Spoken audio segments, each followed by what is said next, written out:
Hello students, মই ৰিমা ভৰালী আৰু আজি মই লৈ আহিছো Beginners English Tour Lesson 2 I love my family পিছৰ অংশটি চাওচোন আহা ইয়াত কি আছে ইয়াতে কি আছে চোৱা Join column A with column B to make meaningful sentences column A column B join কৰিবলৈ দিছে আৰু অৰ্থপূৰ্ণ বাক্য বনাবলৈ দিছে প্ৰথমটো কৰি দিছে মই পঢ়ি দিছো সোৱা the duck is hurt হাজনীয়ে ডুব পাইছিলে and can't fly আৰু উৰিব নোৱাৰে আমি পাইছিলো হাতটোত তাৰ পিছত কি আছে সোৱা the ducklings hurried হাঁহৰ পোৱালিকেইটা দৌৰাদৌৰিকে গ'ল কলৈ গ'ল বাৰু hurried towards the lake হ্ৰদৰ ওচৰলৈ গৈছিল গতিকে এইটো মিলাই দিম the fox tried to catch fox মানে শিয়ালটোৱে catch মানে ধৰিবলৈ চেষ্টা কৰিছিল কাক ধৰিবলৈ the mother duck হয়নে মনত আছেনে হাঁহজনীক ধৰিবলৈ চেষ্টা কৰিছিল এইদৰে মিলাই দিবা the ducklings were হাঁহৰ পোৱালিকেইটা very happy আনন্দ পাইছিলে আমি এইটো মিলাই দিম ইয়াতে এতিয়া কৈছে now let us write down the complete sentences যে এতিয়া আমি এই যে মিলালো এইখিনি লিখিব লাগিব one is done for you এটা তোমালোকৰ কিতাপত লিখিয়ে দিছে নহয়নে প্ৰথমটো তোমালোকে লিখি দিছে যে the duck is hurt and can't fly পিছৰ কেইটা কিদৰে লিখিম মই পঢ়ি দিছো চোৱা The ducklings hurried towards the lake. তাৰপিছত the fox tried to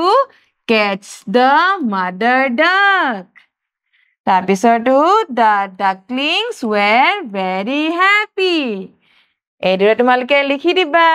ঠিক আছে এতিয়া মই আগবাঢ়িছো ইয়াতে কি কৈছে মই পঢ়ি দিছো শুনিবা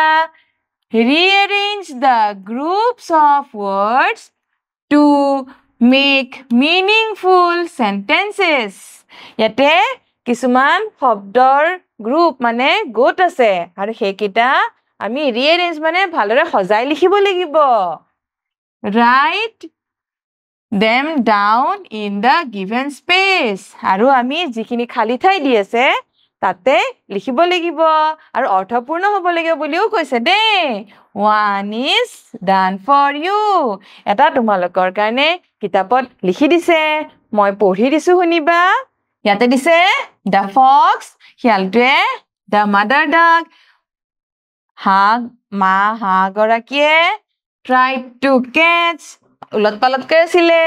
যেতিয়া আমি সজাই লিখিম কি বুলি দিছে the fox tried to catch the mother duck শিয়ালটোৱে হাঁহ গৰাকীক ধৰিবলৈ চেষ্টা কৰিছিল তাৰ পিছতো চোৱা ইয়াতে কি আছে আমি চাও hurried towards দৌৰাদৌৰিকে গৈছিল the duckling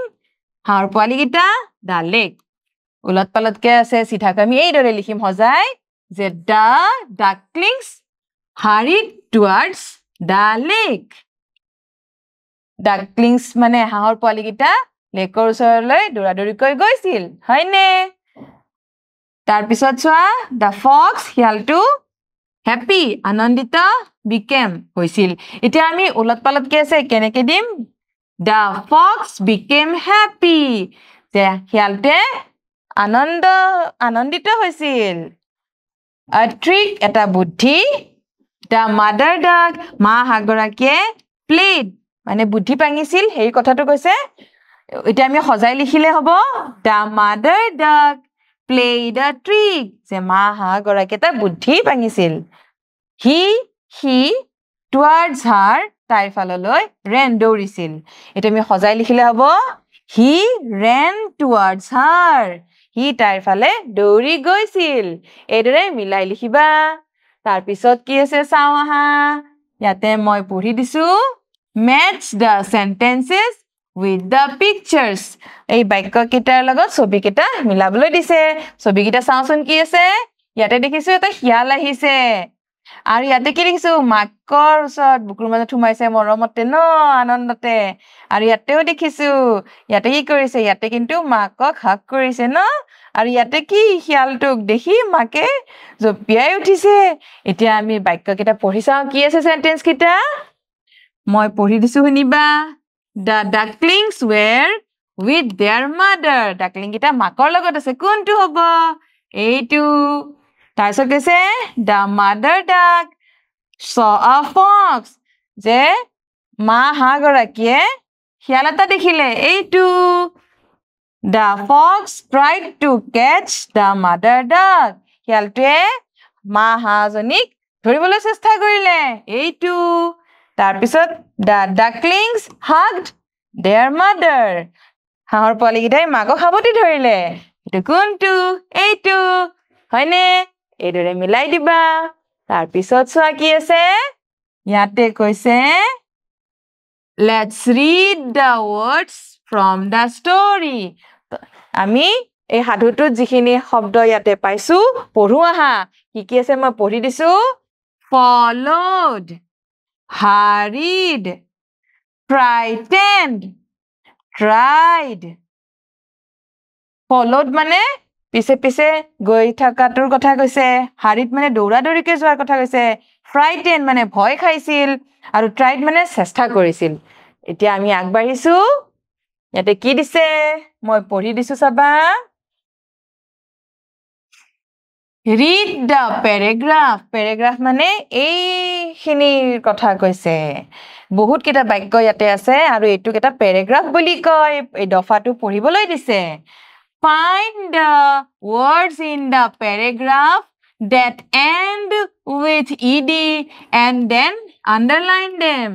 আৰু ইয়াতে কেইটামান শব্দ আছে য'ত end মানে শেষৰ ফালে letter ed আছে আৰু য'ত ed আছে তাত আন্ডাৰলাইন কৰিবলৈ দিছে মই পঢ়ি কিনি আন্ডাৰলাইন কৰিবলৈ চাম তোমালোকেও চাই যাবাচোন ৰীমা liked ed পাইছনে আন্ডাৰলাইন কৰা to have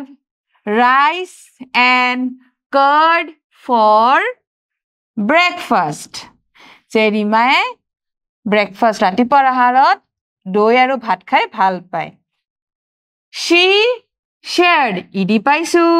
আন্ডাৰলাইন কৰা her tiffin with her friends Tara and Sima তাইৰ টিফিনটো তাইৰ বান্ধৱী তাৰা আৰু সীমাৰ লগত ভগাই খায় shared আছিলে তাৰপিছত ৰীমা's father helped ইয়াত আমি ed পাইছো আন্ডাৰলাইন কৰা help her with gardening ৰীমাৰ দেউতাকে তাইক গাৰ্ডেনিং মানে ফুলৰ গছপুলি ৰোৱা সেই কামটোত সহায় কৰে on Sunday morning she played underline kora with her friends in the field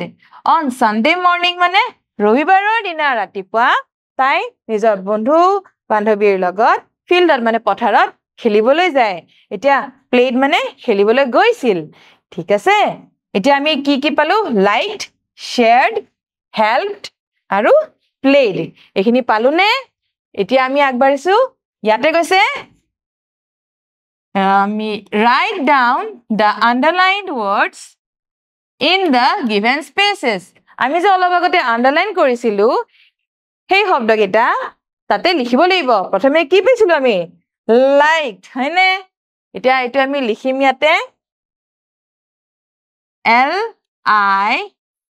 L-I-K-E-D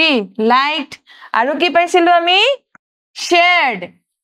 এটা আমি লিখিম ইয়াতে S-H-A-R-E-D shared তাৰ পিছত আমি কি পাইছিলো help পাইছিলো নে হেতু লিখিম ইয়াতে H-E-L-P-E-D help আৰু কি পাইছিলো আমি played খেলিছিল হয়নে ইয়াতে লিখিম আমি P L A Y E D played এদৰে লিখিবা তাৰ পিছত কি সোৱা ইয়াতে কি কৈছে add ed to the words and write them down. এইকেইটা শব্দ যে দেখিছো আমি শব্দবোৰৰ লগত ইডি লগাব দিছে আৰু লিখিবলৈ দিছে প্ৰথমে আছে follow আৰু ইডি লগালে কি হ'ব f o l l o w e d followed তাৰ পিছত played p l a y e d played তাৰ পিছত reach r e a c h e d reached start t a r t e d started এইটো তোমালোকে লিখি দিবাচোন তাৰ পিছত মই আগবাঢ়িছো কি আছে where did the ducklings hurry towards duckling কেইটা দৌৰি ক'ত গৈছিল